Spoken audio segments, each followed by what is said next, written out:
Let me talk to you guys about the past, the future, and the eternal now. So, past and future, they don't actually exist. The only thing that exists is the eternal present moment, the eternal now.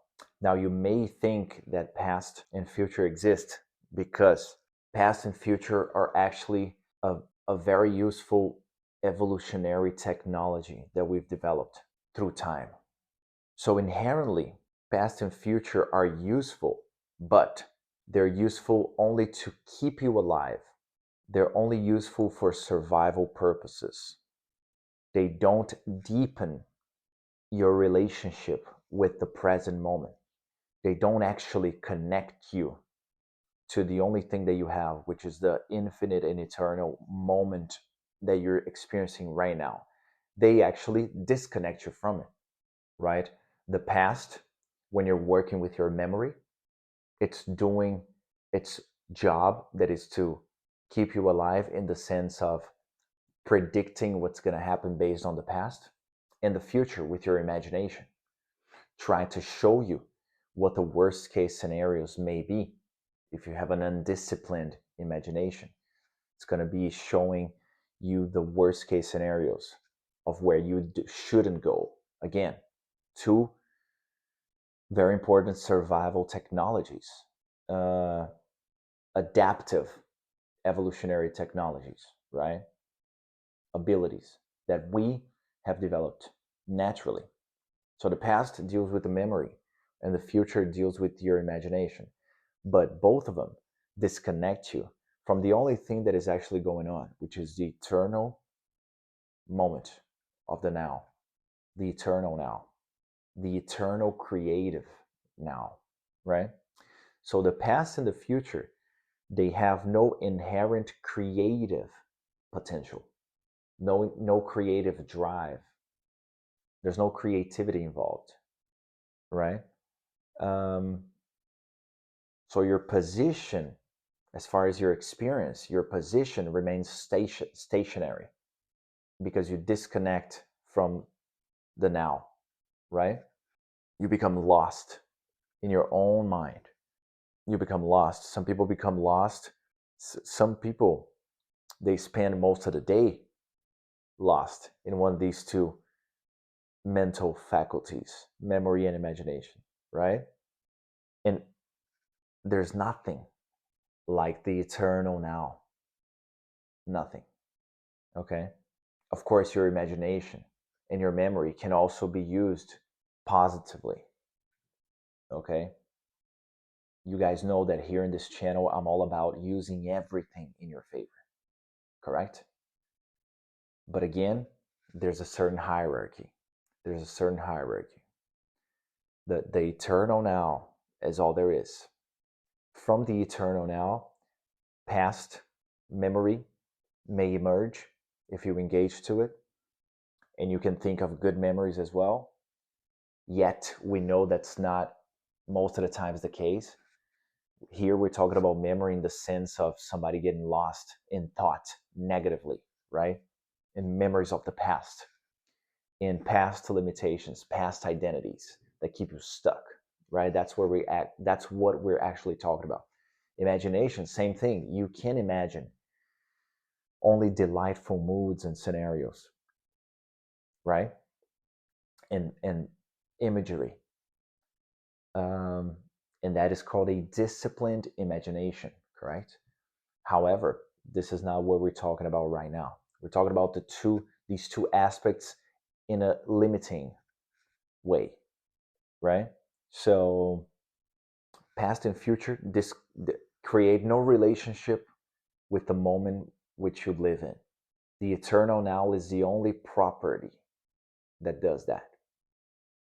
That's where creativity, intuition, and creative solutions come from. Okay?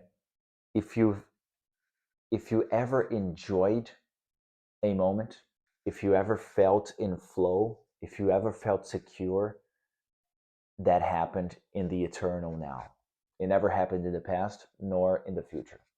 If you've ever enjoyed a moment, my friend, that moment was the now.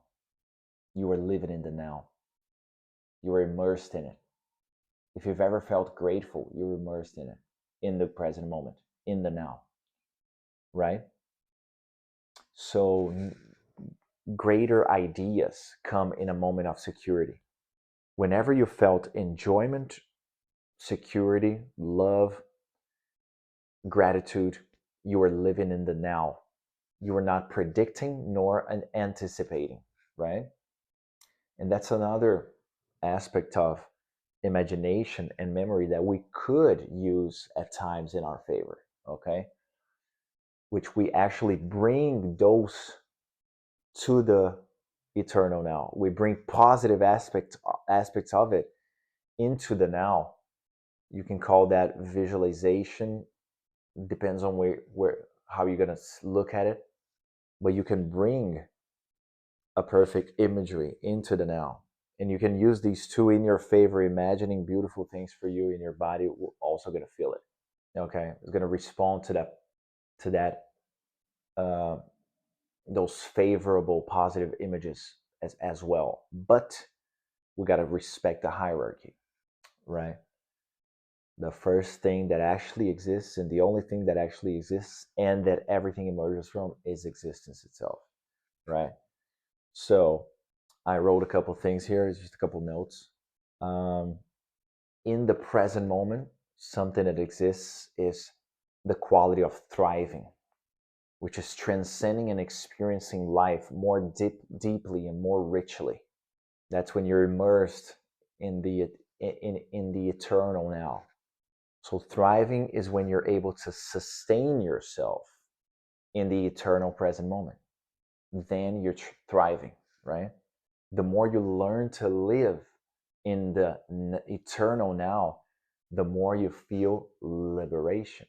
When you disconnect, when you detach from past and future, which actually disconnect you from reality, and you detach from these two forces that come to take you, to pull you back from the eternal now, you you not only feel liberated, you also experience salvation, because those, they keep you bonded, they keep you, they they pull you away from the salvation of the eternal now, right? The more you learn to live in the eternal now, the more you increase the quality of your experience and the quality of everything that you do from the eternal now. The quality of every single result, every single action and response from the eternal now. It's a different quality. It's a different quality of everything. The eternal now is capable of making a whole new person out of you, because you then detach from the bonds of the past that limit and misguide your experience, as well as you open yourself to a brand new future, to an unknown beautiful future. Learn to live in the now and open yourself to new possibilities beyond imagination, because the eternal now will allow you to see things for what they actually are.